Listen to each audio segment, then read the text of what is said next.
Selamat siang dan salam sejahtera untuk kita semua. Perkenalkan, nama lengkap saya Maria Servina Hoarseran, NPM 12170067. Saya mahasiswa dari Universitas Timor, Fakultas Pertanian, Program Studi Agribisnis. Di sini saya mau jelaskan tentang perdagangan internasional dalam teori Hexer-Ohlin atau yang disebut dengan HO. Teori perdagangan internasional modern dimulai ketika ekonom Swedia yaitu Eli Heckscher pada tahun 1919 dan Bertil Ohlin pada tahun 1933 mengemukakan penjelasan mengenai perdagangan internasional yang belum mampu dijelaskan dalam teori keunggulan komparatif. Teori klasik menunjukkan bahwa dasar utama negara-negara melakukan perdagangan adalah karena adanya keuntungan komparatif. Teori keuntungan komparatif yang ditulis oleh David Ricardo didasarkan atas perbedaan efisiensi dalam berproduksi. Negara-negara yang mempunyai keuntungan komparatif atau biaya produksi lebih murah akan mengekspor komoditi yang dihasilkan dengan biaya yang relatif lebih murah. Teori Heckscher-Ohlin didasarkan atas dua kondisi penting sebagai dasar dari munculnya perdagangan internasional, yaitu ketersediaan faktor atau endowment faktor, produksi dan intensitas dalam pemakaian faktor produksi atau proporsi faktor produksi. Oleh karena itu, teori Heckscher-Ohlin sering juga disebut teori proporsi atau ketersediaan faktor produksi. Proporsi pertama dari teori Heckscher-Ohlin adalah setiap negara yang memiliki faktor produksi yang relatif banyak atau murah dalam memproduksi barang akan melakukan spesialisasi produksi dan akan mengekspor barang tersebut. Sebaliknya, negara akan mengimpor barang-barang tertentu jika negara tersebut memiliki faktor produksi yang relatif langka atau mahal dalam memproduksi.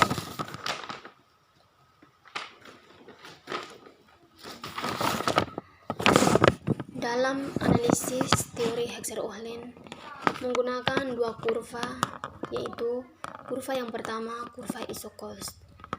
Kurva isocost adalah kurva yang menggambarkan total biaya produksi yang sama.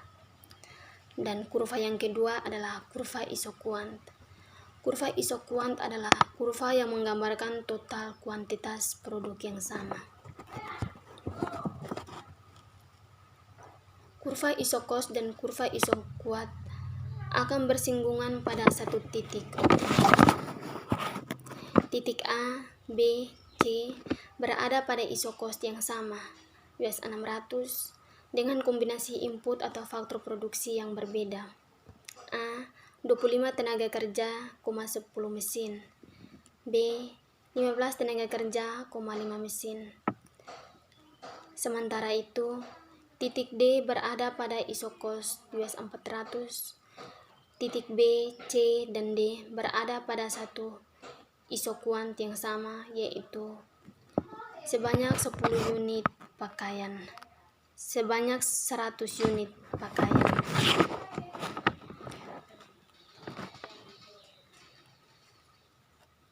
Titik produksi optimal terjadi ketika isocost dan isoquant bersinggungan.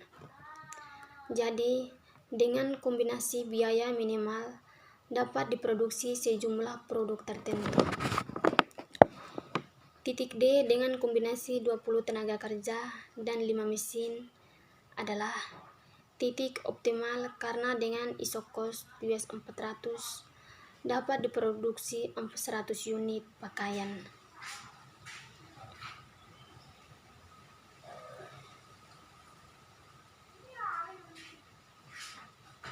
Untuk titik B dan C dengan jumlah produk 100 unit dibutuhkan biaya lebih besar, yakni pada ISO cost US 600.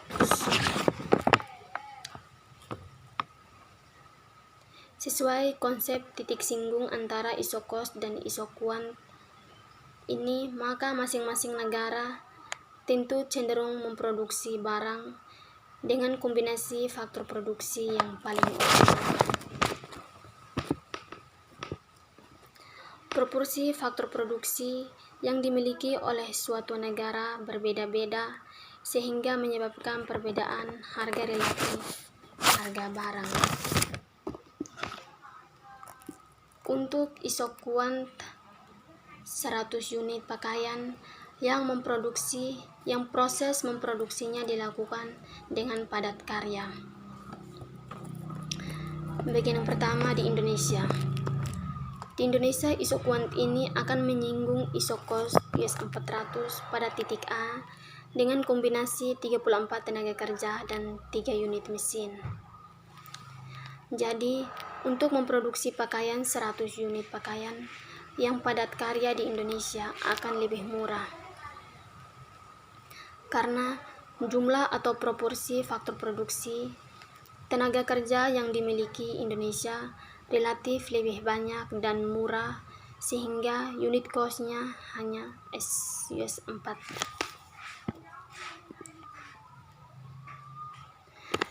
Kedua di Jepang. Di Jepang dengan ISO quant 100 unit pakaian akan menyinggung ISO cost US 600 pada titik B dengan kombinasi 26 tenaga kerja dan 7 unit mesin. Dengan demikian, untuk memproduksi 100 unit pakaian yang padat karya di Jepang akan menjadi lebih mahal karena jumlah atau proporsi faktor produksi tenaga kerja relatif lebih sedikit dan mahal sehingga unit ISO cost-nya S6. Untuk ISO quant 20 unit radio yang memproduksinya dilakukan dengan padat modal. Yang pertama di Indonesia.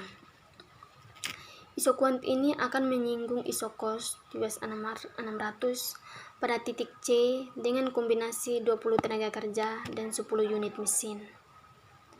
Jadi, untuk memproduksi pakaian 20 radio yang padat mesin di Indonesia akan lebih mahal karena jumlah atau proporsi faktor produksi mesin yang dimiliki Indonesia relatif lebih sedikit dan mahal sehingga unit cost-nya hanya US 30.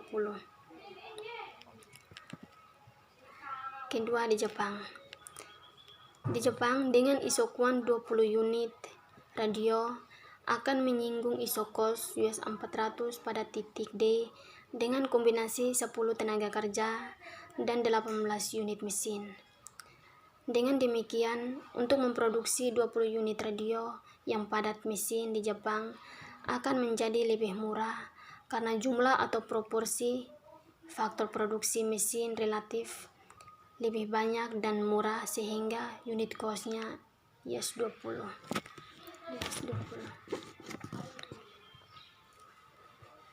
Kesampaiannya di sini, harga atau biaya produksi suatu barang akan ditentukan oleh jumlah atau proporsi faktor produksi yang dimiliki masing-masing negara. Kedua, unggulan komparatif dari suatu produk yang dimiliki masing-masing negara akan ditentukan oleh struktur dan proporsi faktor produksi yang dimilikinya. Masing-masing negara akan cenderung berspesialisasi produksi dan mengekspor barang karena negara tersebut memiliki faktor produksi yang relatif banyak dan murah untuk memproduksinya. Preposisi kedua dari teori Hexer-Ohlin. Perdagangan akan cenderung mengakibatkan harga faktor produksi sama di berbagai negara. Sebelum berdagang, upah dan harga kapital di negara A adalah E1 dan R1 dengan kurva penawaran dan permintaan S dan D1. Sedang di negara B adalah E1 dan R1. Upah di negara A lebih rendah dan harga kapital lebih tinggi daripada di negara B. Setelah kedua negara tersebut mengadakan perdagangan produksi barang X atau labor intensif produk bertambah dan barang Y atau kapital intensif produk berkurang.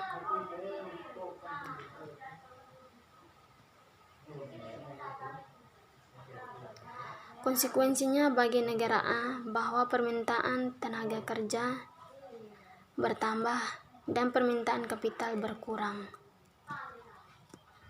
Kurva permintaan tenaga kerja bergeser ke D2 sehingga